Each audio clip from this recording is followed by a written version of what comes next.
네, 청취자 여러분 안녕하십니까. 황 목사의 비밀의 제입니다. 오늘도 새로운 에피소드로 여러분 찾아뵙습니다. 제 옆에는요, 여전히 우리 황 목사님 나와 계십니다. 안녕하세요. 안녕하세요. 네, 달라스가 많이 추워졌습니다. 예. 네, 뭐 보통 한 12월, 1월 예. 두 달 조금 춥다 만데요. 예. 네, 11월인데 벌써 이렇게 살짝 추운 날씨가 왔네요. 그러게 말이에요. 네. 많이 춥습니다. 네, 우리 추운데 우리 후끈하게 우리 술을 한번 드셔볼까요? 예, 오늘 저희 주제가 술이라서 얘기해봤습니다. 우리 오늘 두 파트로 크게 나눠가지고요.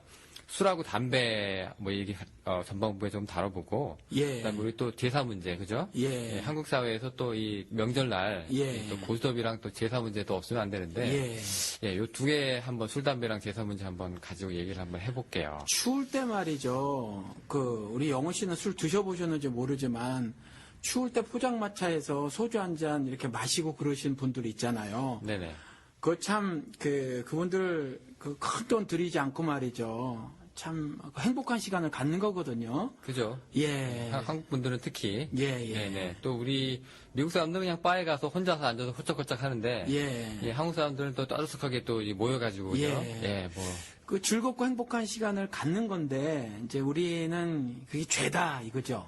네. 그렇죠. 그 술이랑 이제 연결된 모든 고리가. 예. 죄악시되는 상황이 좀 있는데. 예. 네. 그래가지고 우리 술이란 그 상황 면하려고 우리 군대에서나 직장 생활할 때도. 네. 예, 그리스도인들이 굉장히 이제 고초를 겪습니다. 예. 특히 뭐 사단장이 주는 술을 뭐 마다했니 많이 가지고. 예. 얼차려도 심하게 받고요. 네네. 네, 또 회식 자리에서 이거 믿음을 지켜야 되나, 뭐, 그래, 내 승진에는 지장이 없겠나, 뭐 이러고서 동료들은 날 왕따시키지 않을까, 이런 문제도 있고요. 예. 대부분 목사님들이 그냥 마시지 말고 타협하지 말라 이렇게 얘기하잖아요. 네. 예, 이게 다 죄악시하는 분위기잖아요. 네네, 맞습니다. 네, 이게 좀 오늘 이런 얘기 좀 해보면 좀 재밌을 것 같은데요. 그러니까 여기에서 기독교인들과 또 비기독교인들 그 사이에 이제 괴리가 이렇게 존재하는 거거든요. 조금 전에 말씀드린 것처럼 즐겁고 행복한 시간을 가지시는 분들인데 이제 그게 아니면 정말 살기가 퍽퍽해서 말이죠. 힘들고 어렵고 뭐 요즘에 그렇지 않아도 경기가 안 좋아서 정말 가까운 사람들끼리 뭐 시장 좌판 같은 데서 말이죠. 광장 시장 그런 데서 말이죠. 네네. 그런 데서 이제 술 한잔 하시고 말이죠. 또 어떤 분들은 60이 넘으신 분들이 뭐 그런 가까운 분들하고 이제 그런 시간을 갖는 거예요. 그런데 그게 죄다 이렇게 말해버리니까. 네. 예를 들어서 뭐 성경에서 유대인을 얻고자 유대인처럼 율법 없는 자를 얻고자 율법 없는 자처럼 뭐 이렇게 행동을 해야 한다고 하나님께서 전도 전략을 이제 말씀을 해주셨는데 그냥 죄라고 딱 금을 거버리니까 이게 좀 거기에 간극이 크게 벌어져 있다라는 거죠. 그래서 사실은 술에 대해서 정말 성경에서 뭐라고 돼 있나 우리 한번 허심탄회하게 좀 얘기도 나눠보고 실제로 우리 기독교인들이 어떤 인식, 생각들 갖고 있는지를 한번 이야기를 해보자 뭐 이런 거죠. 사실 날씨가 추워지면서. 네네. 사실 제 친구들도요. 예. 난 그냥 기독교 안 가고 천주교 갈랜다라고 얘기해서 이제 물어보면은. 예. 기독교 술을 하고 담배 못 하게 하지 않냐. 네. 그거 금기시하고 죄악시 하지 않냐. 네. 천주교 그런 거 없다. 네. 어떤 친구는 이런 친구도 있어요. 나는 천주교 신부가 미사 끝나고 성당 뒷마당에서 담배를 이렇게 길게 한 모금 들여서 이제 푹 내뿜는 거를 세상에서 제일 멋있게 생각한다. 뭐 이렇게 뭐 얘기하고 있는 친구들도 있어요. 그런 거 보면은 그렇군요. 조금 아쉬워요. 기독교가 이런 문제에서 조금만 더 관용적이면. 예, 관용적이라기보다 관용이라고 말을 쓰면 용서해 주는 거잖아요. 네, 그건 용서라고 말을 하면 그게 죄라고 판단을 하는 거죠. 그렇죠? 그런데 담배 피는 게 성경에서는 언급이 안 돼 있으니까 우리가 함부로 죄라고 말할 수는 없어요. 그러니까 그걸 관용한다라고 말을 하기보다는 좀 우리 기독교인들이 유연하게 대처를 하면 어떨까 그런 생각이 좀 있죠. 이게 그렇게 이제 죄악시할 문제냐 뭐 그런 거죠. 네, 저는 개인적으로 뭐 이렇게 술이 몸에 받지 않는 타입이라서 네, 이제 술자리 하면 이제 친구들한테 욕을 많이 먹습니다. 안주 많이 먹는다고. 예. 그 안기부라 그러죠. 안주 기습부대라고 해서 너랑 먹으면 야, 네, 안주를 많이 먹으니까 돈만 많이 써. 이렇게 돼서 이제 저는 별로 따돌리는 분위기인데, 예, 이게 술이 또 한국 문화의 또 큰 그 친교의 또 역할을 하잖아요. 네. 네. 그 목사님 혹시 그 술 드셔보셨나요? 예, 저도 20대 때, 지금 저희가 50이 넘었는데, 20대 때 술을 먹었죠. 소주 잘 마셨습니다. 소주. 이전에. 그러면 이제 지금 안 드시는 얘기인데, 예. 그때 근데 끊으셨네요. 그러면 술을. 예, 저는 뭐, 어느 날 술을 잘 먹었었는데 말이죠. 뭐, 어느 날부터 그냥 마시기 싫어지고 그래서 안 마셨어요. 예. 아, 그냥 뭐 신앙적인 이유는 아니고, 그냥 마시기 싫어서. 예, 뭐, 여러 가지 문제도 좀 발생하고, 술 먹으면 아무래도 문제가 발생이 되죠요. 그래서 돈도 많이 쓰게 되고, 그래서 어느 날 그냥 뭐, 예, 안 마셨죠. 어느 날 갑자기. 예. 네. 그 이후로 뭐 술 생각은 안 나시고요. 아니에요. 한참 동안, 술 안 먹고 난 다음에 한참 지나서, 뭐, 1년, 2년 지나서, 왜 뭐 술 마실 때는 그러거든요. 뭐 슬퍼서 한 잔, 기뻐서 한 잔, 뭐 그러잖아요. 별의별 게 다 이유가 되는 거거든요. 술 마시는 이유가. 심지어 뭐 비가 와도 한 잔 말이죠. 눈이 와도 한 잔. 그냥 술 마시는 이유 다 갖다 붙이는 거거든요. 그렇죠, 그렇죠. 예. 그런 것처럼 뭐 예를 들어서 속상한 일이 발생하고 아니면 또 뭐 이랬을 때 정말 술 한번 술 한번 이렇게 마셔볼까 그런 생각도 들었었어요. 사실 30대 때. 네네. 예. 네. 근데 어느 순간부터 이 술하고 연결된 것들이요. 예. 예. 특히 개신교 쪽에서는 이제 굉장히 죄악시되는 경향이 좀 있는데요. 예. 네. 이런 것도 우리가 조금 이제 문제를 좀 삼아야 될까. 예. 자, 그 성찬식에도 사실은 포도주가 들어가지 않습니까? 그렇죠. 예. 그 천주교는 그냥 씁니다. 예. 실제 포도주를 그대로 쓰는데. 네. 개신교는 이제 살짝 포도 주스로 바꾸죠. 그렇죠. 목사님- 여기 어느 회사에서 포도 주스 만드는 그거 갖다가 네네. 사용을 하죠. W자로 시작되는 그거. 예. 네. 그 목사님 교회에서는 어떻게 하셔요? 우리는 그냥 포도주를 씁니다. 그냥 포도주를 쓰나요? 예, 시중에서 파는 포도주를 사다가 네. 하얀 그릇 큰 데다가 이렇게 다 쏟아놓고 거기다 국자 같은 거 이렇게 담아놓고요. 그다음에 일회용 컵, 네. 그 작은 게 아니라 일회용 컵 있잖아요. 예, 예. 그거를 비치해 두고 그냥 알아서 각자 나와서 제가 뭐 성찬위원이 있어서 돌아다니면서 나눠주는 것이 아니라 뷔페식으로. 줄 서서 네네. 줄 서서 나와서 떠가시라고 이렇게 말을 하죠. 아니 그러면은 저기 다른 교회에서 이제 포도 주스로 즐기시다가 네. 예, 그 만찬에 참여하시다가 예. 이 교회 와가지고 실제 포도주 쓰는 거 보고 굉장히 놀라셨겠는데요, 성도들이. 그러니까 어떤 분들은 그 뜨악해 하시죠. 뜨악해 하시는데 제가 말씀을 드리기를 그러니까 저는 그 빵도요. 누룩 안 들어간 거 퍽퍽한 빵 있잖아요. 그게 사실 더 비싸요. 그 빵도 사다 놓고 한 번은 저희 집사람이 그 빵 만드는 기계로다가 한번 만들어서 그 이스트 누룩이라는 거 안 집어넣고 말이죠. 그거로다 한번 가져와서 그 다음에 그렇게 한 적이 있어요. 그러니까 사실은 그렇게 해야 한번 예수님께서 나를 기념하라, 기억하라 이렇게 하신 걸 좀 기억할 수 있지 않을까. 왜냐하면 제가 이전에 성찬식 참여해 보니까 조그만 잔에다가 그 포도주스 조금 마시고 빵 많은 거 그 하얀 거 있잖아요. 밀가루로 만든 거. 그거 먹으면서 어떤 요식행위 같은 느낌이 들더라고요. 그래서 아예 우리는 좀 할 때 예수님께서 돌아가시기 전에 바로 6월절 때 제자들하고 했던 것처럼 그 모습을 한번 직접 재현해 보려고. 진짜처럼 해보자. 예, 그 예수님이 하신 것처럼 해보자. 그래서 그렇게 하고 있어요. 그러면은 이제 그러면 저기 미성년자들은 성찬식에 어떻게 참여하나요? 예, 저는 참여를 시켜요. 뭐 그것도 신학적으로 어떤 분들은 심례를 받은 사람에 한해서만 허용을 하고 뭐 이렇고 또 어떤 경우는 뭐 미국 사람들은 그게 뭐 오픈 뭐 커뮤니티 서비스라고 하고 그래서 그 열려졌다면 저는 그냥 다 참여를 시키고 그날만큼은 미성년자도 마시고 싶으면 마시기 싫은 그 미성년자한테는 권하지 않고요. 한번 정말 예수를 기억해 봐야 한다라고 해서 그 쓴 잔을 한번 들이켜라 하고 저도 자녀가 셋이 있는데 그 다 미성년자 때 그런 걸 한 번씩 경험을 시켜보고 했습니다. 아, 예. 그 저기 교회에서도 보통 이제 알게 모르게 이게 어떻게 보면은 개신교회라고 할지라도 교회에서는 이제 서로 이제 먹는 티를 안 내지만 또 가인의 생활로 돌아가면 또 암암이 또 하시는 분들 있잖아요. 오래전에 그 조사에서 그런 조사를 본 적이 있어요. 그게 정확한 조사는 아닌 것 같은데, 왜냐하면 추정하는 것 같아요. 아무튼 이제 목사님들한테 조사를 했더니 목사님들 답변이 뭐였냐면, 장로님들이 술을 마시는 것 같으냐라는 질문에 70%의 목사님이 그 조사가 오래된 거예요. 한 20년 된 건데 신문에서 본 거거든요. 그 기억이 나는데, 목사님의 70%가 응답이 그렇다. 장로님들이 술을 마시는 것 같다라고 대답을 했고, 장로님들한테 물어봤는데 목사님들이 술을 마시는 것 같은가라는 질문에 장로님들의 70%가 또 그렇다라고 대답을 했어요. 그러니까 이거는 자신들이 본 것이 아니라 그렇게 생각이 된다라는 대답이었거든요. 이만큼 서로에 대해서 이제 생각을 할 때에 술을 마시고 있지 않은가 이런 대답을 한다는 거죠. 그리고 실제로 우리 요즘에도 보니까 노래방에서 도우미 불러다가 양주 파티를 벌이신 큰 교회 목사님들도 계셨고. 기사 났었죠? 이런 거로 봐서는 술들을 모르게 마시고 있지 않은가 이런 생각이 들어요. 서로 이제 뭐라고 해야 될까 좀 믿지 못한다고 해야 되나요?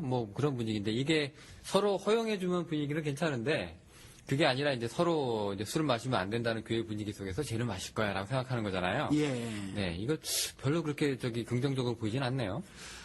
사단이 한 번 난 적도 있어요. 제가 30대 때 30대 청년부 제가 그때 전도사 시절인데 그때 청년부 모임이 있었는데 말이죠. 제가 나이가 제일 많았었어요. 그리고 또 친근하게 하기 위해서 좀 많은 친구들에게 제가 이제 저보다 나이가 적으니까 반말로 하고 가깝게 지내려고 신학생이니까 이렇게 일정 거리를 두더라고요. 그래서 이제 가깝게 지내려고 그렇게 했는데 자기들끼리 모임에 청년부만 이렇게 따로 이제 그 구역 같은 걸 만들어 놓고 그랬었는데 교회에서 자기들끼리만 모이고 저를 안 부르는 거예요. 그래서 어느 날 제가 쳐들어갔죠. 모임에. 쳐들어갔는데 가서 보니까 삼겹살을 구워놓고 소주 파티를 하는 거예요. 자기들끼리? 그런데 아무튼 이것이 누구 때문인지 모르지만 어떻게 하면 또 알려지고, 교회에 중직이신 그 집사님하고, 그때 침례교회여서 장로님 안 계시고, 이제 안수 집사님하고, 교회에 그 어떤 식권을 가지신 분하고, 그 다음 목사님하고 저를 불러놓고 이제 취조하듯이 막 이제 말씀을 하신 적이 있거든요. 왜 그렇게 허용을 했냐? 이런 저는 제가 허용을 해서 그런 일이 벌어진 거는 아니고, 아무튼지, 죄악시 한 거죠. 이제 그런 경험이 있는데. 책임 추궁이죠, 그러면? 책임 추궁이었는데, 왜냐하면 이제 제가 그 모임의 대표는 아니었지만, 아무튼 나이도 많았고, 신학생이었고 했으니까, 또 전도사였고 그랬으니까, 이제, 그랬는데, 그때 한국하고는 좀 다르게 다들 운전을 하고 다니고 그랬으니까 사실은 술 먹는 일을 이렇게 권장할 만한 일은 아니에요, 여기에서. 그런데 한국도 그렇겠지만 여기도 30대 때는 정말 애기 하나 키우고 말이죠. 정말 자리를 잡으려고 무진 애를 쓰고 말이죠. 일하는 시간도 길거든요. 제일 바쁠 때죠. 저축도 해야 되고 미래 설계도 하고. 그래서 사실은 즐길 시간이 사실은 많이 없어요. 그래서 자기들끼리 모여가지고 말이죠. 운전하지 않은 상태에서 이제 그렇게 마시고 회포를 푼다고 하죠. 그런 시간들이었어요. 그래서 제가 가니까 막 뜨악하는 분위기더라고요. 쳐들어가니까. 그래서 어떻게 왔나, 어떻게 알고 왔나, 이제 그런 분위기인데. 들켰다, 이런 분위기. 그래서 제가 그랬어요. 이렇게 좋은 자리에, 니네들 왜 나 안 불러? 이런 식으로 해서 좀 접근을 용이하게 해보려고 접근 방법을 모색한 거죠. 저 나름대로 그와 같은 대화를 하면서. 이제 그랬던 건데, 저는 사실 나쁘게 보지를 않았어요. 왜냐하면, 정말 일주일에 내내 하루에 막 10시간, 12시간씩 막 일을 하면서 말이죠. 애기 하나 키우고 그러고 살아가는데 특히 미국 같은 경우는 특별히 어디 잘 여행도 못 다니고 말이죠. 그러한 가운데서 그 정도 이제 시간을 갖는 거여서 사실은 대부분 친구들이 사실 신앙이 있지를 않았었어요. 그런데 이제 교회에서 딱 그 많은 분위기에서 자기들끼리 어떤 모임을 가졌던 거거든요, 사실. 그래서 저는 특별히 이제 나쁜 감정을 갖지 않았는데 교회에서 이제 그걸 죄악시하는 분위기여서 사실은 그 문책이 들어갔던 그런 일들이 있었어요. 그게 그 교회 모임이었습니까? 아니면은 뭐 자기들끼리? 자기들끼리 이제 교회에서 만난 젊은 청년들이었죠. 여기 한국 같은 경우는 이제 여러 가지 모임이 있을 수 있지만 미국에서는 그 일이 쉽지 않잖아요. 그래서 교회가 어떤 커뮤니티 센터 이런 뭐 라이언스 클럽이나 이런 것처럼 그런 역할도 좀 해주는데 그래서 교회에서 이제 비슷한 또래들이 만난 거예요. 만났는데 신앙은 없고 교회 처음에 이제 발을 디딘 친구들인데 아직 신앙은 자리 잡지 않은 상태에서 이제 뭐 그런 일들을 벌였는데 교회에서 이제 문책 들어가니까 이제 교회를 떠나는 친구들도 생겼고 뭐 아무튼 이런 일들이 있었어요, 과거에. 그 당시 그 30대면 전도사 시절에요. 네네. 그에 근데 어떤 분들은 이제 굉장히 혈기왕성하시잖아요. 네. 그래가지고 어떤 분들은 이제 괜히 큰 소리도 치고 여러 가지 이제 그 혈기왕성하실 때인데. 네. 그 하나님의 교회라고 모인 여기서 니들이 와서 술을 먹고 앉았냐라고 화가 안 나셨나요? 그게 뭐 저도 20대 때 술을 마셨는데 술을 마시면서 죄라고 생각해 본 적이 없어요. 그런데 갑자기 기독교인이 됐다고 해서 술 마시는 게 죄다라는 생각이 들진 않더라고요. 왜냐하면 술 마시는 것 자체로 어떤 잘못이 없었어요. 다만 술 마시고 난 다음에 우리 조금 전에 제가 말씀드린 것처럼 술이 취해서 말이죠. 도움이 부르고 하는 그런 목사님들처럼 방탕해지는 것이 죄거든요. 그리고 성경에서 제가 바로 그런 구절들을 보았어요. 에베소서 5장 18절 같이 술 취하지 말아 있는 방탕한 것이 성령 충만을 받아라. 그러니까 방탕함이 죄라고 제가 그걸 바로 알게 됐어요. 그래서 이 친구들이 방탕하지 않더라는 거죠. 그래서 거기에 제가 니들 왜 술 먹어 이런 말을 하기보다는 저도 이제 같은 30대고 언론 자리들 저도 이제 그 신학교 들어가기 저 같은 경우는 20대 초반에 신학교 들어간 게 아니라 그 친구들처럼 살다가 뒤늦게 이제 30대 중반에 신학교를 간 케이스라 뭐 그들의 심정을 충분히 제가 이해할 수 있었던 거죠. 저도 빨리 자리를 잡아야 되겠다라는 남자들의 어떤 스트레스 같은 게 있잖아요.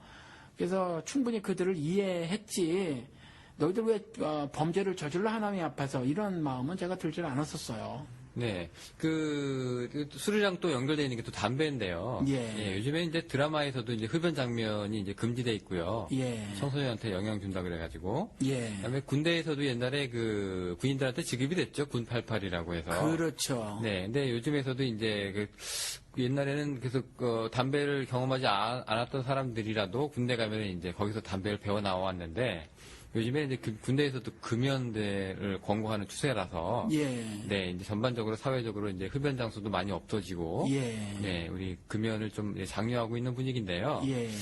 네 이 담배는 어떨까요? 이거 담배도 이게 굳이 그렇게 기독교적인 시각에서 이렇게 보면은 뭐 성서적 구절이 있는 건 아니죠? 그렇죠. 담배 자체는 아예 언급이 없어요. 그러니까 칼빈의 말대로 성경에서 말하는 것까지만 말해야 하니까 담배도 죄라고 말하고 있지 않으면 죄라고 말하지 말아야 해요. 네, 담배도 그런데 이제 담배도 이제 죄악 시대고요, 그죠? 그다음에 이제 술처럼 이제 금기 시대는 분위기가 좀 많이 굉장히 강한데요. 예, 여기서 짚고 넘어가야 할 게 지금 뭐 우리 방송이 술 담배를 권하는 건 아니라는 거죠. 그저 술 담배를 장려하거나 술을 열심히 마십시다, 아니면 담배를 열심히 피십시다라는 것이 아니라. 그것이 흡사 기독교 신앙인 것처럼 그래서 술 자체나 담배 자체를 죄악시하는 것 자체가 사실은 문제가 있다라는 거죠. 왜냐하면 그건 또 다른 하나님의 계명을 만들어내는 거고 율법주의에 빠지는 거며 더더욱이 초반에 말씀을 드린 것처럼 세상 사람들이 비기독교 신자들이 행복해하고 있는 시간을 악한 행동이라고 규정하면서 사실은 하나님께서 전도 전략이라고 주신 그들을 기독교인 만드는 것에 절대적인 그 나쁜 결과를 만드는 거라 이 부분에 대한 올바른 성경적 이해를 좀 가져보자라는 차원에서 이렇게 말씀을 드리는 거죠. 이게 뭐 절대로 뭐 술을 먹어라라는 것도 아니고 또 담배를 펴라라는 것도 아니라는 말씀이죠. 네, 저도 그 경험이 하나 있는데요. 제가 옛날에 강남의 그 유명한 교회에 예배를 한번 드리러 갔었는데 예배 끝나고 이제 성도들이 이제 교회 문을 통해서 이제 나가지 않습니까? 나가는데 그 중에서 이제 어떤 분이 담배하고 라이터를 그 교회 앞마당에서 흘리셨어요. 네. 모르고 네. 원래 주머니에 갖고 있다가 네. 뭐 차키를 꺼내다가 이렇게 했더니 그랬는데 이제 사람들이 쳐다보니까 이분이 그걸 안 주우세요. 예, 자기 거 다시 이제 잡으면 창피하니까 예. 내가 이제 담배를 한다라는 게 눈치 보일까봐 네. 예, 그 사람들의 눈을 의식하셔가지고 그걸 안 줍고 그냥 쓱 걸어가시더라고요. 그걸 보고 되게 많은 생각을 했는데 예, 담배도 역시 그죠? 예, 많은 사람들 앞에서 예, 해서는 안 되는 뭔가 예, 네. 라고 그렇게 좀 다들 특히 개신교에서는 생각을 한다고 그렇죠. 하네요. 예. 거기에 대해서 사실 우리 기독교인들이 이중적인 태도를 가지고 있다고 좀 보여지는데, 예를 들어서 스폴전 같은 경우는 20살 때 대형교회, 당시로 쳤을 때는 대형교회죠. 뭐 한 10,000명 모이는데 이제 후임 목사로 간 거거든요. 신학도 공부하는 사람이, 전임 목사는 굉장한 신학자였고. 그래서 스펄전의 설교를 지금까지도 이렇게 좋아하고 말이죠. 그런데 스펄전이 10대 때부터 시가를 폈단 말이죠. 이것에 대해서는 사실 지적하시는 분들이 없어요. 담배 피는 것을 죄악시한다면 말이죠. 스펄전의 그와 같은 행위도 죄악시해야 하는데, 스펄전의 예를 들으면서 어느 목사님들이든지 간에 그 예화로 사용하면서 스펄전의 그 부분을 언급하시지도 않고, 또 뭐 교인들조차 마찬가지라는 거죠. 그래서 뭐 유명하거나 뭐 훌륭한 신앙인이라고 이렇게 회자되는 사람들이 그 담배를 피는 것에 대해서는 뭐 그냥 넘어가는 분위기가 아닌가, 뭐 그런 생각, 그런 이중적인 태도가 있지 않은가라는 생각이 든다는 거죠. 사실 그 청취자분들 중에서도 지금 스펄전이 담배 폈다는 얘기 처음 들었을 거예요. 예. 그것도 시가. 예. 그렇죠. 독한 예. 시가를 폈다는 영국의 거죠. 그 찰스 스펄전 목사가 지금 말씀하시는 건데, 예. 아주 유명한 그 대설교가시거든요. 네. 네. 근데 이제 그분도 담배를 이제 폈다는 거고. 그렇죠. 그것도 10대 때부터. 그렇죠. 예. 예. 16살 때부터 폈다 그래요. 네네네. 아, 그러면 뭐, 완전히 미성년자, 예. 예. 그러니까 지금으로 치면 뒤통수 한 대 맞아야 될 네. 그런 행동을 한 거죠. 한국 문화대로 뒷골목에서 이제 가면. 교복 입고. 그렇죠. 예, 그렇게 피는, 그런 건데, 이제 거기에 대해서 이제 말 안 하는 거죠. 예. 네. 이런 이중적인 태도가 있다라는 거죠. 네네. 그런 말 하겠네요. 또 우리 그 옛날 우리 미국만 해도. 예. 남부지방에 그 왜 흑인들 많이 거느린 그 농장주들 있지 않습니까? 네. 이분들 이제 목화 농사, 담배 농사도 하셨거든요. 예. 그러면서도 교회 가서는 이제 담배는 반대하는데. 예. 그러면서도 또 자기는 또 담배 농사를 하고. 그렇죠. 네. 이거 참 웃기는 얘기입니다, 이게. 예. 그러니까 뭐 여기서 또 그런 것도 있어요. 예를 들어서 대형마켓 대형마켓 그 주인이라고 해야 되나요? 회장님, 사장님, 아무튼지 소유한 사람들. 그 대형마켓은 다 맥주 같은 걸 판단 말이죠. 그건 아무 소리 안 하는데, 작은 그 컨비니언스 스토어 있잖아요. 뭐 마트라가 한국으로 치면 하이마트 뭐 이런 거. 그건 또 뭐라고 하신단 말이죠. 그렇죠. 그러니까 이것도 사실 이중적인 태도거든요. 그러니까 그 큰 슈퍼마켓에서는 담배도 다 팔고 술도 다 팔아요. 네네. 근데 기독교인이 그런 거 할 수 있느냐, 그런 소리 안 하는데, 작은 맥주 파는 그런 업소는 기독교인이 그거 하면 안 된다, 이렇게 말을 한단 말이죠. 그렇죠. 그러면서도 아까 목사님 말씀하신 것처럼 우리 장로는 담배 필 거야. 예, 우리 목사는 술 마실 거야. 그렇죠. 뭐 이러는 거잖아요. 예. 네, 이게 뭐라고 해야 될까요? 이게 그 커튼으로 서로 이제 치고서는 이게 있는데, 예. 커튼 너머에서 쟤 저럴 거다라고 이제 다 상상하고 있는 그런 느낌이 나네요. 예. 근데 지금 현직 목회자 입장이신데요. 네. 교인이 나 술하고 담배 합니다라고 떳떳하게 목사님한테 딱 밝힌다. 네. 이게 좀 당황스럽지 않으세요? 예, 전 오래전서부터 그런 생각들을 해왔기 때문에 당황스러울 건 없어요. 그런데 그렇다고 말씀을 하시면 끊으라고는 말씀을 드리겠죠. 왜냐하면 건강에 좋지 않아요. 건강에 좋지 않아서 끊으라고 말씀드릴 것 같아요. 근데 다만이 아니라 그걸 죄악시하지는 않을 거라는 거죠. 예. 그러면 당당하게 목사님한테 나 술, 담배 합니다라고 얘기하시는 분도 없고요? 그렇게 말씀하시는 분은 없는데, 이사를 할 때 말이죠. 그분이 술을 제가 알아요. 잘 드시는 분은 아닌데, 이사를 할 때 이삿짐을 날려주다 보니까 말이죠. 냉장고에 맥주 3병이 있는 걸 봤어요. 맥주 3병이 있는 걸 봤는데, 전혀 제 앞에서는 꺼림칙해 하거나 하시지 않더라고요. 그리고 그분은 지금도 우리 교인이신데 제가 담배를 피는 걸 알아요. 그리고 그분도 제 앞에서는 피지는 않지만 담배 피는 것을 감추지는 않습니다. 그분도. 아, 네. 예. 제가 근데 그렇게 말씀은 드려요. 담배를 끊으셔라. 저보다 조금 어리시거든요. 이제 담배로 인해서 건강에 해가 올 때가 됐으니까. 담배를 끊으셔라 이렇게 말씀은 드리죠. 네, 이 기독교가 이 술하고 담배의 문제에 대해서 이렇게 굉장히 그 뭐 큰 싸움들을 벌이고 있지 않습니까? 네. 이게 뭐 금기시하고 죄악시하고 하면서요. 네. 근데 우리가 조금 이렇게 사회적으로 이게 들어가 보면은요, 실제로 우리가 싸워야 될 부분에서는 굉장히 많이 양보를 하고 있는 그런 느낌도 좀 나는 게요. 네. 옛날에 그 전두환 정권이 처음에 쿠데타로 이제 정권 잡았을 때, 예. 이 사람이 이제 불교 신자인데도 이제 구색 맞추려고 이제 목사님들 초청해서 청와대, 그렇죠. 이제 오찬 기도회 하지 않습니까? 예. 그러면 이제 목사님들이 그 교계 원로쯤 되는 목사님들이 거기 가서 예. 여수와 같은 장군이 되게 해달라고 이렇게 막 축복기도 해주고 막 그랬어요. 그게 말이죠. 정말 이렇게 말씀을 드리면 어떻게 들으실지 모르지만 한국 기독교계의 별이라고 하는 한경직 목사. 네, 실명을 거론하시네요. 저는 이제 안 하고 넘어가려고 하는데. 예, 한경직 목사가 그와 같이 그 독재자 전두환을 그와 같이 비유하고 말이죠. 칭송했다라는 거죠.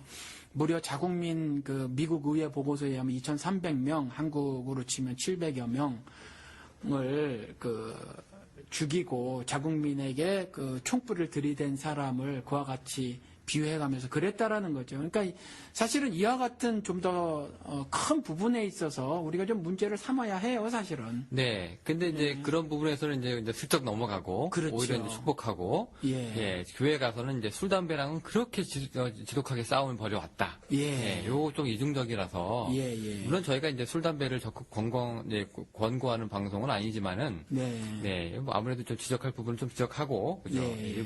이런 부분들이 좀 있습니다. 근데 우리 한국적인 상황에서요. 예. 술 담배가 솔직히 얘기해서 건강 문제도 그렇지만 이게 좀 많이 조금 유흥이라든가 그다음에 업소라든가 이런 거랑 회식이라든가 연결이 돼가지고 굉장히 안 좋은 부분이 분명히 있긴 합니다. 문제가 많아요. 네, 꼭 이게 회식 생활이 곧 회사 생활이라 그러고 이거를 이제 버텨나가지 못하면 뭐 이제 사회생활 못하는 사람으로 뭐 낙인 찍고요. 네, 뭐 특히 뭐 우리가 잘 알려진 대로 기자들도 그렇고 그다음에 무슨 뭐 어떤 회사는 신입사원이 얼마나 이제 회사에 대한 충성심이 있는지 알아보기 위해서 밤새도록 술을 먹인 다음에 다음날 아침에 제 시간에 출근하는지로 그 사람의 뭐 근무 태도를 본다거나 네, 이런 거 있거든요. 왜곡된 술 문화가 있죠. 그래서 뭐 정말 대학생들 사실 대학교 처음에 입학하면 만으로 하면 나이가 별로 안 돼요. 19, 그죠?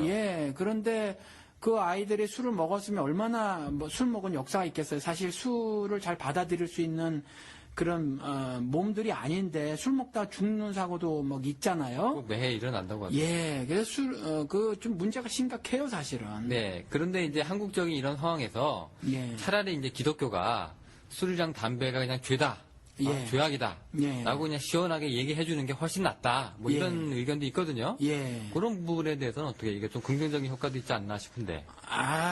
그거는요, 좀 다르게 생각해요. 다른 방식으로 금주 운동을 펼치는 건 좋아도 하나님께서 죄라고 안 해놓은 것에 대해서 죄라고 말하는 것은 안 되죠. 그건 자기가 하나님 되는 거라 그렇진 않고 다른 이유를 들어서 예를 들어서 뭐 지금 사회에서도 많이 벌어져서 사실은 한국에서 남자들의 금연은 많이 줄었다고 해요. 그렇죠? 네. 여자들의 금연은 늘어났지만 남자들이 담배를 안 피는 그 숫자는 많이 늘어났다고 하는데 그런 것처럼요. 건강을 모토로 해서 뭐 어떤 시민운동 같은 걸 벌이는 건 교회가 적극 나서는 거는 권장할 만하지만 성경에서 범죄라고 되어져 있지 않은 걸 범죄라고 해서 하는 그건 안 되죠. 네, 사실 우리가 일대세 시대 동안에 일본 식민지 시절에 이제 한국이 이제 나라를 돕기 위해서 국채 보상 운동이 일어났습니다.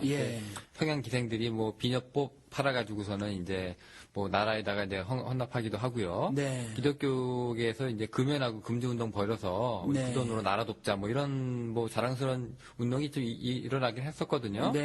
근데 이게 이제 그런 단계를 넘어서서 이제 교리화되거나 이제 뭐 율법화되는 거 부분은 좀 문제가 있다는 말씀이시죠? 그렇죠. 그렇게 진행이 되면 결국 사람들 사이에 사람들을 이렇게 갈라놓는 일을 아무래도 벌이게 되지 않을까 그런 생각이 든다라는 거죠. 그래서 조금 전에 처음에 말씀드린 것처럼 정말 세상에서 빛과 소금의 역할을 하며 살아가는 것이 기독교인이어야 하고 말이죠.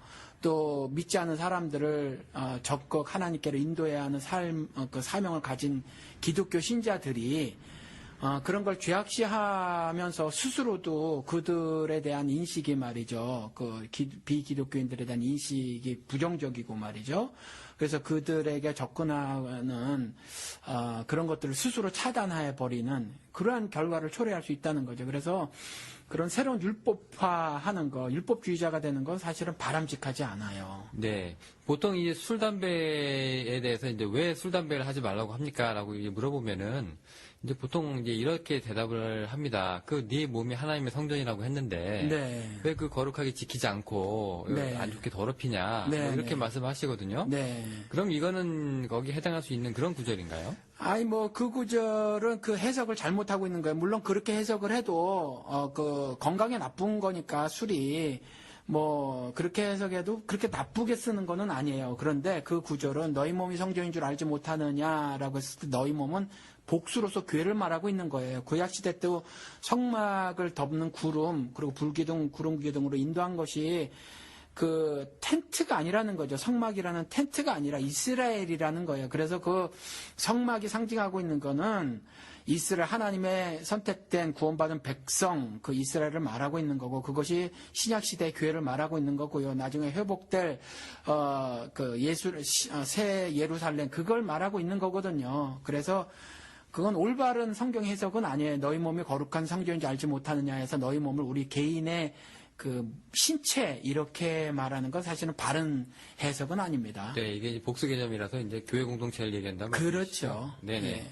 우리 성서 사례를 네. 술 담배 한번 그러면 이게 그 구절이 아니라면 예. 그럼 이제 실제 성서 사례를 좀 한번 들어보고 싶은데요. 네. 네, 뭐부터 우리가 한번 알아볼까요? 나시린부터 해볼까요? 어떻게 해볼까요? 나시린도 나시린인데 먼저 그 술에 대해서 이스라엘 사람들은 하나님께서 선택했다고 하는 그 이스라엘 사람들은요 죄악시하지 않고 술을 마셨어요. 사실 술을 마셨고 성경의 구약을 통해서 보면 수십 군데에서 술을 마셨음을 보여주고 있고요. 또 그곳에 대해서 하나님이 아무런 말씀을 하지 않으셨어요. 그러니까 죄악인데도 불구하고 하나님이 아무 말씀 안 하셨다는 것이 아니라 그냥 포도주를 마시는 것으로 되어 있었다라는 거죠. 그래서 신명기 같은 경우 보면 11조 규례를 주시는 이제 여러 구절 중에 하나인데 신명기 14장에 가서 보면 그 11조를 드리고 11조를 드려진 것 예를 들어서 곡식이나 포도주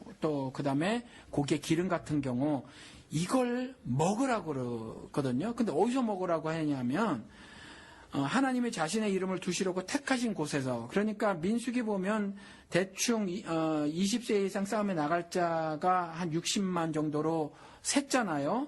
그러니까 그 싸움에 나가지 않는 자까지 포함하면 어떤 분들은 뭐 한 성경학자들은 한 200만 이스라엘이라고 하는데 200만이라고 하면 지금으로 쳐도 작은 도시가 아니란 말이죠. 그러면 그 하나님 앞으로 나올 때 하나님이 택하신 곳에 그들이 나와서 재물을 가지고 나와서 회개를 해야 되는데 오다가 재물 뭐 지금처럼 버스나 택시를 타고 오는 것도 아니고 재물이 죽을 수도 있고 말이죠. 무겁고 그러단 말이죠. 그러면 그 택하신 곳에서 이제 그 11조로 가져온 곡식 포도주 또 뭐 고기의 기름 같은 거 그런 걸 먹는데 우양에 처음 난 것도 먹고 이렇게 같이 즐기는데 말이죠. 택하신 곳이 너무 멀면 또 어떻게 하느냐 이렇게 구절이 나온단 말이죠. 그 신명기 14장에 가서 보면 그래서 하나님이 주신 그 풍부히 주신 것을 가져갈 수 없으면 어떻게 하느냐라고 했었을 때 이렇게 또 말씀하신다는 거죠. 그걸 돈으로 바꿔라. 그리고 하나님 택하신 곳에 가서 그 돈으로 다시 사라. 근데 그 사는 걸 어떤 품목을 사라고 했냐. 포도주나 독주나 내 마음이 원하는 것을 구해라. 그리고 그것을 하나님 여호와 앞에서 너와 내 권속, 즉 패밀리, 가족, 그 다음에 이 권속은요, 그 말씀 여러분들 다 아시겠지만 내 직계 가족뿐만이 아니라 그때 그 같이 있었던 예를 들어서 노비를 포함한 모든 사람들을 말하는 거거든요. 그러니까 그 권속과 같이 함께 하나님 여호와 앞에서 먹고 즐거워해라 이렇게 기록을 하고 있단 말이죠. 그러면 쉽게 얘기하면은 예. 그 지리적인 문제가 있어가지고 예. 그게 이제 힘들어지면 너 그냥 그 돈으로 너 원하는 곳에서 너 친족들이랑 같이 너 먹고 싶은 거 사라. 먹어라. 그 얘기죠. 거기에 이제 포도주와 독주까지 들어가 있다라는 거죠. 네, 그 당시 이제 이스라엘 사람들이 이제 즐겨 마셨던 게 포도주와 독주다. 사실 그 신약에서도 그 예수님이 그 물을 포도주로 이제 변화했다는 그 사건 나오죠. 그렇죠. 네, 거기 이제 뭐 예수님께서 뭐 이렇게 술에 대해서 이렇게 뭐 나쁘게 얘기하시고 그런 게 아니라 그냥 문화처럼 그 당시 그냥 그 사람들의 그 습성처럼. 그러니까 유대인들 문화는요 술을 마시는 문화였었다라는 거죠. 네네. 예, 그리고 그것에 대해서 하나님이 그런 문화로 아마 정착시켜 주시지 않았나 그렇게 생각이 들어요. 성경을 통해서 보면. 네, 그런 부분 보면 이제 우리가 이제 술이란 것이 이제 그 특히 포도주란 것이 이제 우리 생활과 좀 자연스럽게 연결될 수 있는 뭐 그런 걸 수 있다. 그렇게 쉽게 생각이 되는데요. 우리 나시린 얘기를 읽으면은 먹기가 조금 찝찝한 게요. 이 나시린 얘기 한번 해주시죠. 나시린이 뭐죠? 나시린은 당시에 이제 성막 봉사를 맡은 자들이 나시린이에요. 그래서 한나가 그 아들 사무엘 삭도를 되지 않겠다 한 그것도 이제 성막 봉사를 시키겠다. 하나님 아들 주시면 이제 그 얘기인데 그 사람들은 이제 독주를 포함해서 포도주도 마시지 말라 그랬거든요. 그래서 그런 부분도 있어요. 사실은 근데 신약 시대 와서 나시린은 모든 그 사람들이 다 나시린이 되는 거고 또 마찬가지로 제사장이 되는 것처럼 그런 나시린이나 레위인이나 또 레위 지파의 제사장이나 신약 시대는 모두 성도들 하나님 앞에서 이제 믿는 신자들을 말하는 건데 그러면 포도주나 독주를 마시지 말아야 한다라는 거잖아요. 그런데 그 이후의 구절에 가서 보면 왜 독주나 포도주를 마시지 말라고 했냐면 방탕해질까봐 그랬던 거예요. 그 기록이 나오는데 왜냐하면 정한 것과 부정한 것을 구별하지 못할까봐라는 이유가 나온다는 거죠. 그래서 사실은 술 자체를 금했던 이유는 방탕해질까봐예요. 그래서 신약에도 에베소서 5장 18절에 술 취하지 말아 있는 방탕한 것이 오직 성령 충만을 받으라라고 말했거든요. 그러니까 술을 금한 것이 아니라 술 취함을 금한 건데 술 먹으면 취할 가능성이 높아서 아마 나시린으로 성막 봉사할 때는 아마 그러지 말아라 그랬던 것 같아요. 그러면 이제 술 먹고 안 먹고의 자체가 그 문제 그 기준으로 이제 거룩하냐 그렇지 않냐 뭐 이런 문제가 아니라 오로지 이제 방탕해질까봐 방탕해서 이제 사리 분별 못할까봐 부정한 짓을 저지를까봐 뭐 그런 이유로 그런 이유가 아니 그렇게 기록을 하고 있어요. 나시린에게 포도주와 독주를 마시지 말라고 하시면서 이유를 그렇게 달아놓고 계시다라는 거죠. 그래서 그러면 이제 그 나는 이제 술을 안 먹으니까 나는 이제 정한 사람이 술 마시는 니들은 부정한 사람이야. 뭐 이런 그런 차원의 이야기는 사실은 아니었어요. 그 이야기도 보통 이제 보면은 이제 우리가 구별됨을 얘기할 때 이제 교회가 이제 세상과의 구별되는 방법 중에 하나가 술을 안 마시는 거라고 이런 이제 설교들 많이 들리는데 그 비유 그 이제 설교에 나오는 주요 텍스트가 이제 나시린 얘기거든요. 그러니까 그것도 그 이후까지를 읽어보면 사실은 적절한 그 적용은 아니에요. 사실은 적절한 적용은 아니다. 네. 그리고 또 어떤 또 성경 구절이 있을까요? 나시린 그 기록도 조금 사실은 보면 말이죠. 그 포도주와 독주를 금한 것뿐만이 아니라 이스라엘 전체에게 사실은 우리 알죠. 뭐 비늘이나 또 지느러미가 없는 거 먹으면 안 되잖아요. 그러면 오징어, 문어 먹으면 안 되고 돼지고기 안 되고 또 그 우리 지금 얼마나 즉석게장이나 간장게장 맛있게 먹어요. 그것도 안 되고 뭐 안 되는 거거든요. 그러니까 뭐 그런 거 그런데 먹는단 말이죠.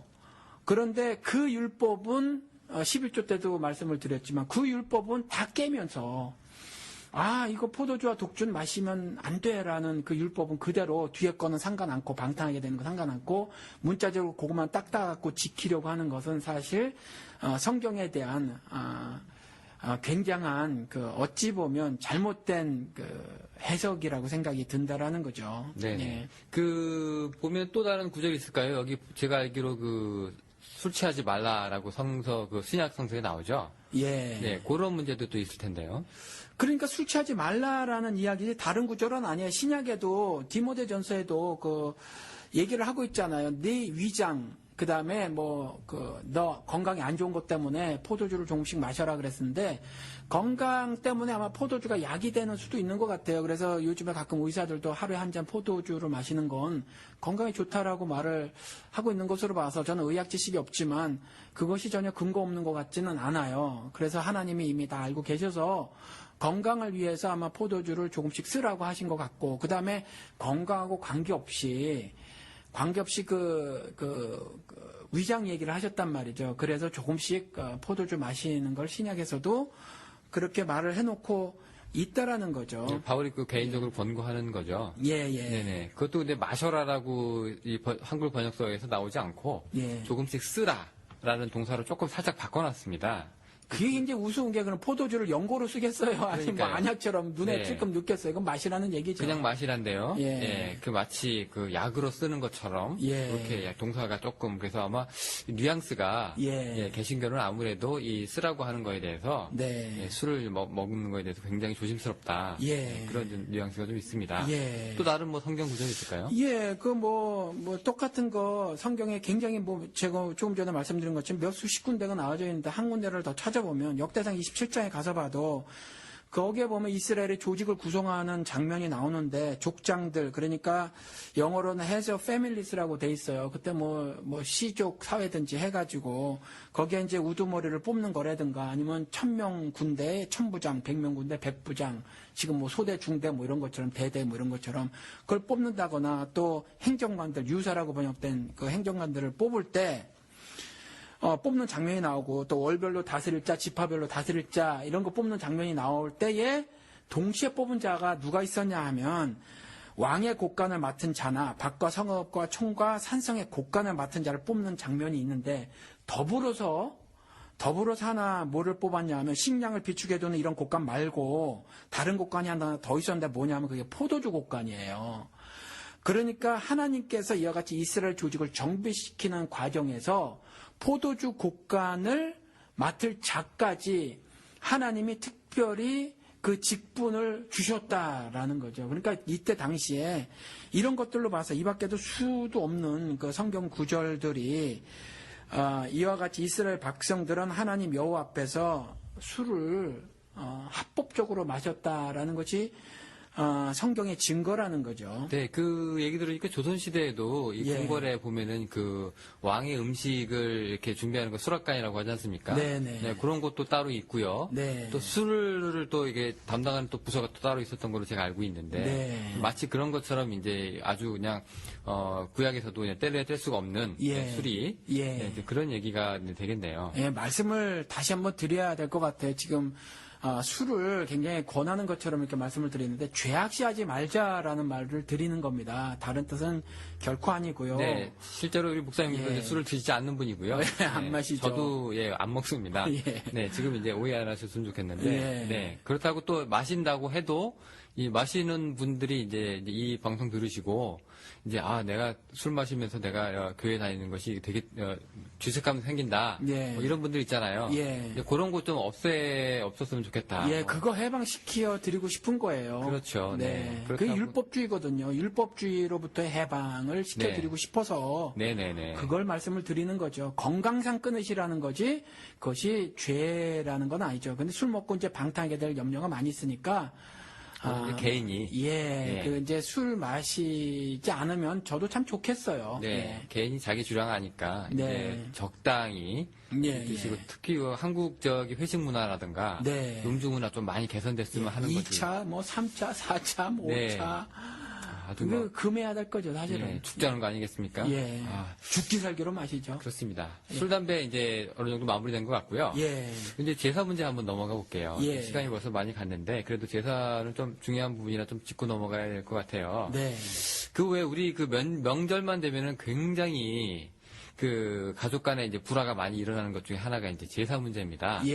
특히 집안에 이제 며느리가 들어왔는데 이제 제사 지내는 집안에 기독교인 며느리 벌써 이 무슨 드라마의 이제 한 소재가 될 수 있을 만큼 큰 파장을 이제 몰고 오죠. 안 됩니다. 절하는 거 안 됩니다. 제사 음식 안 됩니다. 이렇게 딱딱 보이지 않습니까? 그리고 또 장손이 난 그거 못 합니다. 라고 이제 하게 되면 또 그 집안도 이제 굉장히 이제 폭파가 좀 일어나는데요. 그렇죠. 지금 목사님은 어떠세요? 개인적으로 이렇게 제사를 이제 지내시거나 뭐 드려본 적이 있으신가요? 저는 이전에는 저희 할아버님이나 아버님이 전부 다 장손이셔서 제사를 계속 드렸어요, 사실. 근데 제가 미국에 오고 나서는 제사를 안 드리죠. 그런데 뭐 제사 자체를 거부해서 안 드리는 것이 아니라 뭐 특별히 드릴 일이 없어서 안 드리는 거예요. 그런데 제가 월남을 왔다 갔다 하면서 한국에 잠깐 들릴 때는 이제 겨울 같은 때 뭐 설날 때라든가 이럴 때 이제 저희 큰형님 댁에 방문을 하면 이렇게 차례 라는 거 이런 거 드리고 할 때가 있어요. 또 어떨 때 여름 때 저희 부모님 기일 같은 거 하면 이제 드리고 하는데 그때 저는 제사에 참여를 합니다. 그 절도 하시고요. 절도 하죠. 절도 하시고. 네. 그 보통 그 목사님들이 이제 그 절하지 말라고 하시고 또 그런 분위기인데 이제 실제로 목사님이 그 절을 하시면 그 집안에서도 굉장히 뭐 반기는 분위기겠어요. 아니 뭐 반기고 안 반기고 그런 거 없이 그냥 당연한 거로 그냥 받아들여요. 그런데 질문은 하더라고요. 뭐 넌 뭐 목사가 왜 뭐 절해도 되냐? 뭐 그러는 거냐? 뭐 그렇죠. 이렇게 물어보는데 뭐 전혀 상관이 없다 내 신앙에 이렇게 답변을 드리죠. 그럼 뭐 어떻게 보시면 그 집안의 화목을 위해서 그렇게 희생을 좀 하시는 겁니까? 아니요, 집안의 화목을 위해서 그런 뭐 대의명분을 갖고 하는 것이 아니라 신앙적으로 전혀 문제가 되지 않기 때문에 하는 거예요. 네, 그 보통 보면은요, 이제 많은 교회들이 이 제사 문제나 차례 지낼 때 이거 우상 섬기지 말라라는 10계명 가지고 이제 여기다 적용을 시키거든요. 그렇죠. 절하지 말라 했는데 절했다 이거예요. 요거 그러면 목사님 입장에서는 그 신앙적 으로 문제가 없다고 하셨는데 일단 두 가지인데 우상이 아니에요. 저희 부모님은 저희 할아버지나 저희 할머니 그냥 아버지 어머니는 저에게 우상이 아니고요. 둘째 절하지 말라 해서 절은 그 월십 섬김을 말하는 거거든요.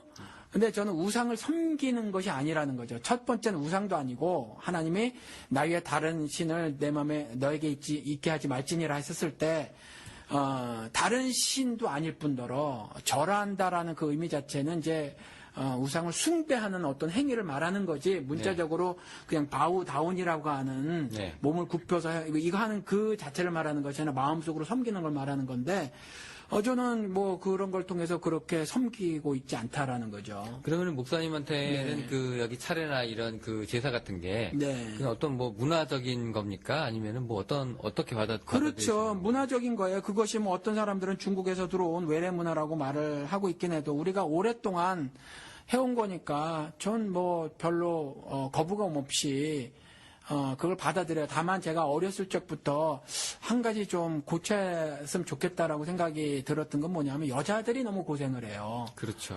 여자들이 너무 고생하고 요즘에도 명절 증후군 같은 게 있다면서요. 그 사전에 증후군 생기고 끝나고 후유증 심각하고요. 그리고 그것 때문에 또 실제로 가정에서 불화가 일어나기도 하고 그래서 이런 부분은 좀 문제가 돼 있어도 되기는 하지만 그런 부분들을 슬기롭게 대처해 나간다면 저 같은 경우는 어렸을 적에 보면 그 남자들은 가만히 앉아서 먹어요. 계속 먹을 것 같다 여자들이 갖다 이렇게 주고 쉬질 못하죠. 시키고 뭐 이러거든요. 근데 그걸 좀 남자들까지 합심해서 하기만 하면 사실 가족 간의 즐거운 어떤 큰 잔치가 되지 않을까 싶기도 하다는 거죠. 그 우상이라고 얘기하는 것 중에 하나가 그 이유를 이렇게 들어보면은 실제로 이제 우리가 그 음식을 차려놓고 절을 할 때 그 조상의 혼이 그 자리에 이제 온다, 뭐 이런 얘기 있어요. 귀신 불러온다고 하죠. 네네. 그게 이제 조상신이라 뭐 이렇게 얘기를 하는데, 그럼 이제 그런 존재가 있기 때문에 이제 거기다 절하면 안 된다라고 하는 게 기독교적인 시각인가요? 그러면은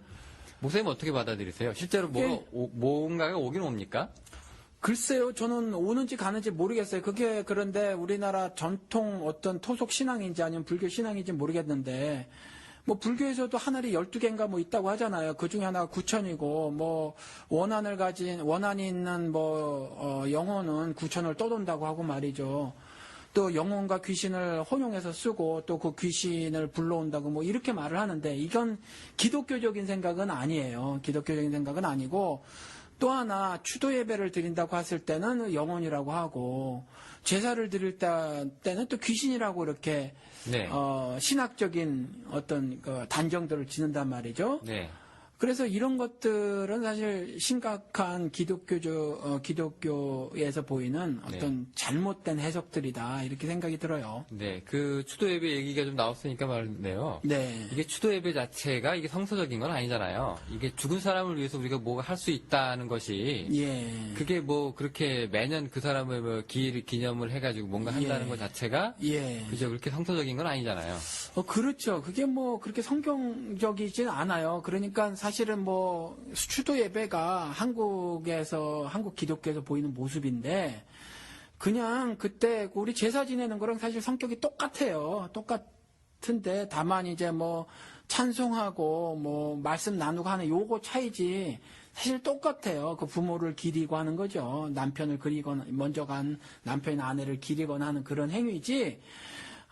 뭐, 사실 제사 때나 차례 때도 똑같은 거거든요. 뭐, 귀신 불러와서, 뭐, 귀신에게 절하고, 귀신을 뭐, 찬양하고, 경배하고, 그 귀신을 내 우상으로 섬기고 하는 일은 아니거든요. 그래서 사실은 성격적으로, 뭐, 우리 교인들이 하는 추도 예배나, 차례나 제사나 전 동일하다고 봅니다. 보통 그 추도 예배가요. 네. 이제 기독교에서 이제 제사는 지내게 못하고 네. 그렇다고 이제 아무것도 안 하자니 좀 그렇고 그러니까 어느 정도 이게 타협안을 찾아가지고 하는 거잖아요. 그래서 만들어진 거예요, 추도 예배가 사실. 네. 그래서 이제 기독교적인 것도 아니고 그나마 한 발씩 양보해서 이제 만들어지는 건데 이제 가족끼리 모여가지고 이제 고인 뭐 회상 좀 하고 뭐 간단하게 이제 뭐 말씀 한 5분 정도.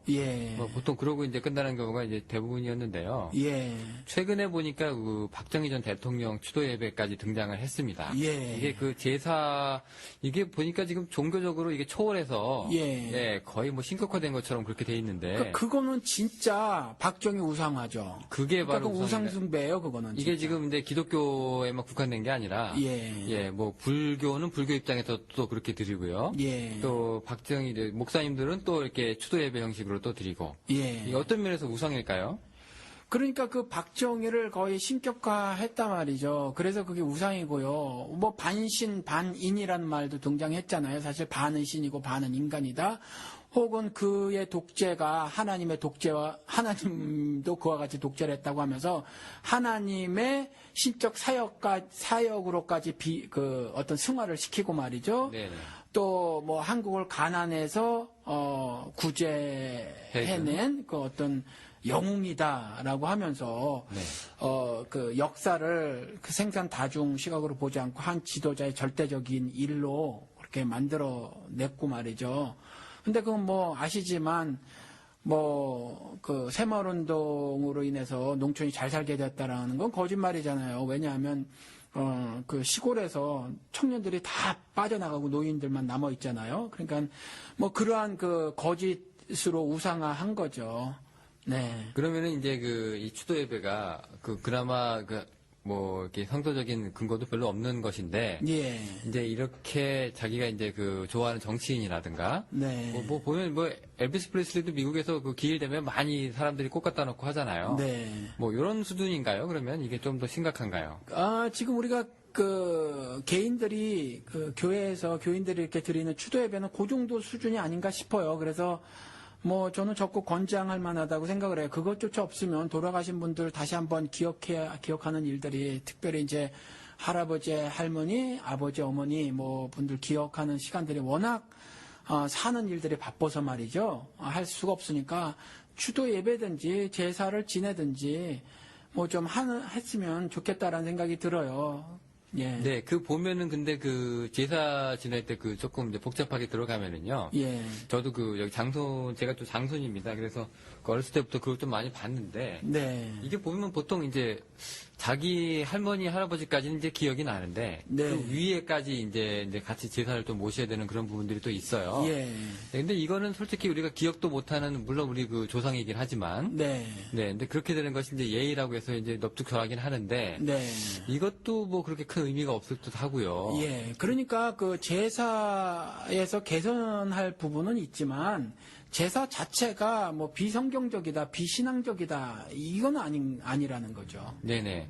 그러면 이제 우리 이런 얘기를 좀 이렇게 들어볼 수가 있겠는데요. 예를 들어서 이제 우리 제사하고 차례를 지내는 그런 집안에 네. 들어간 이제 기독교인 며느리, 네. 혹은 이제 새로 신앙을 갖게 된 이제 기독교인 장남. 네.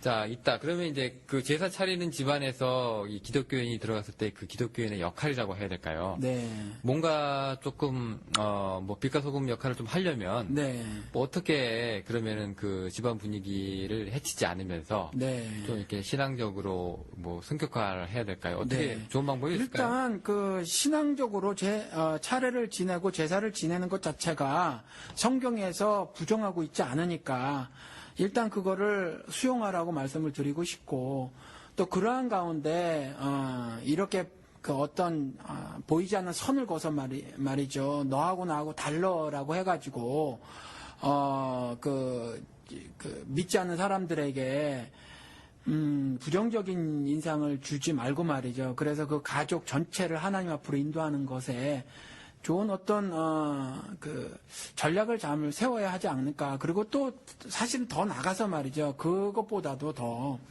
예를 들어서 한번 제가 저 얘기를 드려볼게요. 그 민수기 15장 같은 데 가서 보면 우리 제사 중에서 여러 가지가 있는데 우리 전제라고 번역된 것인데 이게 좀 어려워요. 영어로는 drink offering이라고 해서 술로 드리는 제사거든요, 사실은. 그런데 이때 무슨 3분의 1 흰을 드려라, 또는 4분의 1 흰을 드려라, 그러면서 이런 게 있어요. 그리고 레위기에도 또 그런 구절이 있거든요. 그리고 또 이와 같이 제물로도 이렇게 포도주가 사용됐는데, 초막절이라고 하는 거, 초막절이 영어로는 The Feast of Tabernacle이에요. 타버나클은 이제 성막, 증거, 회막 이렇게 번역이 되진 그 텐트를 말하는 거죠. 네네. 거기에서 그 절기를 지키라 이렇게 말씀을 했었을 때 말이죠. 그 하나님께서 포도주 틀에 소출을 거두어 드린 후에 이래 동안 그 초막 절기를 지켜라라고 했어요. 그런데 여기에서 이게 그러니까 페스트라고 했으니까 일종의 잔치였단 말이지. 이 절기가 엄숙하게 무슨 죄를 회개하고 하는 것보다는 일종의 잔치 같은 절기였었다는 거죠. 그 초막절을 2일 동안, 7일 동안 지켜라라고 했으니까 우리나라에서 이 제사 같은 거 있잖아요. 물론 그 명절 증후군이라든가 그 밖에 여러 가지 문제점들이 있는데 이런 것들을 좀 개선해 나가고 온 식구가 남자, 여자 역할 분담을 그렇게 과거 인습대로 구별하지 말고 서로 도와가면서 말이죠. 이와 같이 이틀이면 이틀 말이죠. 추석이면 추석, 어떤 설날이면 설날, 3일이면 3일, 적어도 하루면 하루, 이와 같이 어떤 초막절을 잔치처럼 하나님 앞에서 이와 같이 그 제사를 드렸던 것처럼, 절기를 지켰던 것처럼, 우리 나름대로 말이죠. 그와 같은 즐거운 잔치 분위기에 어떤 제사들 말이죠. 차례들을 지키면 좋지 않을까. 그리고 그 가운데 예수를 믿는 사람들이 말이죠. 형제간이라든가 가족간 혹은 또 결혼해서 들어가서 예를 들어서 처갓집 식구라든가 아니면 시댁 식구들이라든가 이런 사람들 사이에 끼어서 말이죠. 그런 잔치 분위기를 버리면서 말이죠. 그 가운데 이와 같이 하늘 신앙을 은근히 비추어내고 말이죠. 드러내고 하면서 오히려 하나님을 즐겁고 명랑한 가운데 증거를 할 수 있지 않은가 이런 생각이 들어요. 그래서 오히려 한국의 전통 문화를 오히려 잘 이용하고 계승 발전시켜서 말이죠. 어떤 기독교적인 문화로 새롭게 창출할 수 있지 않을까 그런 생각이 들어요. 사실 그 제사라고 하는 그 관습이 네. 제가 보면은 굉장히 상식적이지 않은 부분들이 좀 많이 있고요. 많지요. 예, 너무 답답하고 한심하다 할 정도의 그런 걸 좀 많이 참여하다 보면 느끼거든요. 예. 예를 들어서 제사 하다가 또 문도 살짝 열어놓는단 말이에요. 그 안에 누가 들어온다고. 네. 그 영이라고 하는 게 그 문 열어온다고 들어오고 또 문 닫는다고 못 들어오고 또 그런 것도 아니고요. 그렇죠. 또 예. 이사 가면 또 이사 가는지 어떻게 알고 옵니까? 네. 그것도 상당히 또 웃기는데, 그죠? 네. 또 그 음식들도 가족들이 이제 먹는 음식들인데 끝나고. 네. 실제로 그 조상분들이 그 음식을 좋아하셨을까? 네. 만약에 이제 지금 세대가 죽어가지고 나중에 네. 이제 제사 음식 되면 피자나 햄버거를 올려야 되는 거 아닌가. 네. 또 이런 생각도 좀 해보고요. 네. 네, 참 그 적응하기도 굉장히 힘든 부분인 것 같습니다. 네. 그 뭐 하나만 여쭤보고 그러면 저거 좀 달라고 좀 듣고 싶은데. 네. 그 외 보통 기독교인들이 그 거절하는 이유가 이제 뭐 누가 온다. 네. 사람의 영혼이 온다. 네. 아니다. 뭐 마귀가 온다. 뭐 이런 식 있지 않습니까? 네. 네. 실제로 이제 제사를 주관하는 분들은 사람의 영혼이 실제로 온다고 혼백이라고 하죠. 네. 그렇게 믿고. 네. 근데 이제 어떤 목사님은 좀 심지어서 이제 마귀라고도 얘기하고 막 그러는데. 네. 그 사람 죽으면은 그러면은 그 영혼이 뭐 떠돌고 그러진 않나요? 어떻게?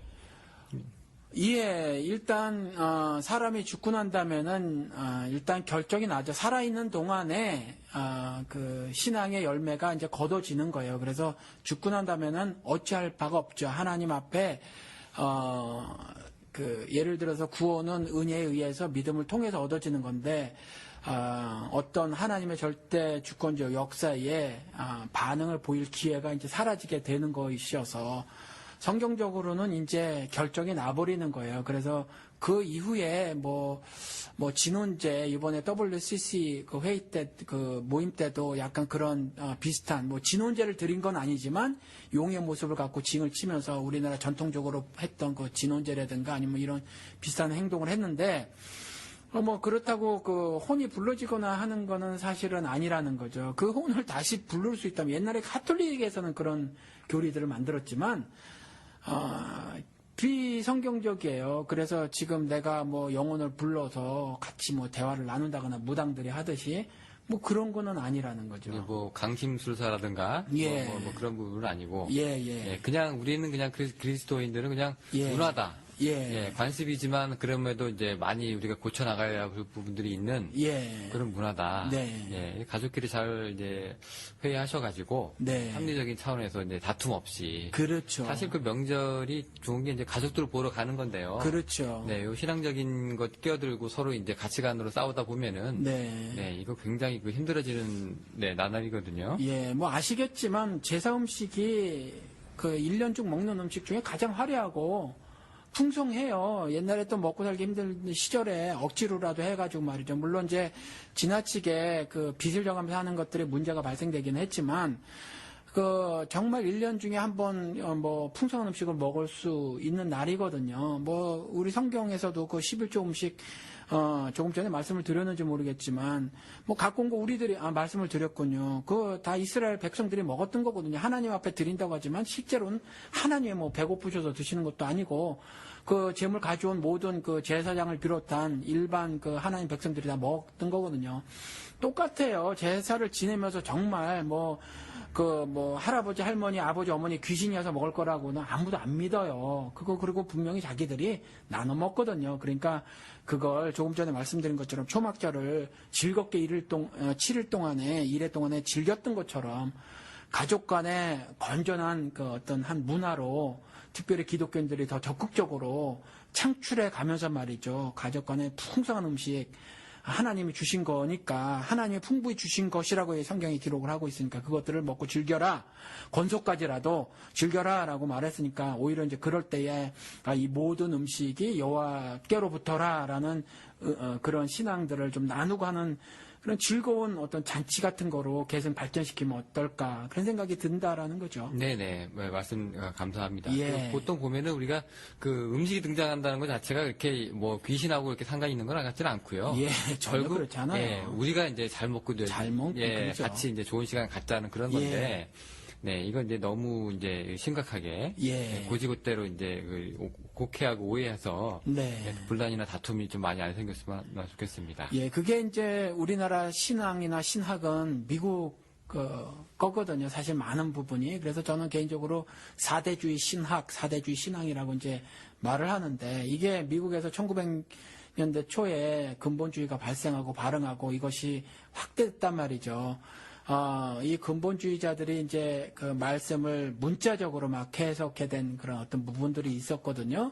그러니까 이 절하지 말라를 그냥 문자적으로 해석을 해버린 이런 폐해예요, 사실은. 그게 마음으로 우상을 섬기는 걸 말을 하고 있는 건데 그 의미를 알아야 하는데 뭐 그래 버렸다라는 거죠. 그래서 뭐 예를 들어서 무슨 이방 신 뭐 이런 그 어떤 상들이 있잖아요. 그거 뭐 부셨다고 해가지고 한국 절 불살러라고 하고 뭐 이런 것들 이게 문자적 의미를 이해하지 못하고 네네. 문자적으로 그대로 가져와서 그렇게 버린 거거든요. 이게 이제 근본주의 신학의 폐해다 이렇게 보여지는 거죠. 제사 부분도 그냥 다른 사람들 절할 때 절하는 걸 문자적으로 인식을 해가지고 말이죠. 나는 무릎 꿇고 기도한다면서 이렇게 몸 꼿꼿이 이렇게 세우고 있는 형제간의 한 사람이라든가 시집 온 어떤 한 며느리라든가 이런 모습들이 사실은 신앙을 잘못 이해한 신앙적 꼴불견이에요, 사실은. 예, 네. 그렇습니다. 그 전두환 얘기 다시 하겠지만 그 남들 싸울 때 거기 가서 절하고요. 예. 그리고 남들 그 화목하게 그 축제 때는 또 싸우고요. 예. 굉장히 지금 상황이 안 맞는 걸 하고 있는 그렇죠. 건데. 사실은 불신앙적인 모습이에요. 사실. 예. 우리가 이제 숙여야 될 때 숙이고, 예. 이제 맞서야 될 때 맞서야 되는데 예. 그러지 못했던 것 같습니다. 언제 한번 그러면 숙여야 될 때 또 맞서야 될 때 그거 가지고 우리 한번 신사참배한 거 한번 얘기해 볼까요? 언제? 그것도 괜찮겠습니다. 예. 한창 지금 신사 참배하지 않은 사람의 후회라고 네. 자부심 굉장히 갖고 있는 분들도 있는데요. 예. 네, 저희가 그 부분에 대해서 나중에 시간 날 때, 저희가 갑자기 이제 한번 그런 에피소드를 가지고 여러분 만나뵐 수 있으면 좋겠습니다. 예. 네, 오늘 목사님 감사합니다. 아유, 감사합니다.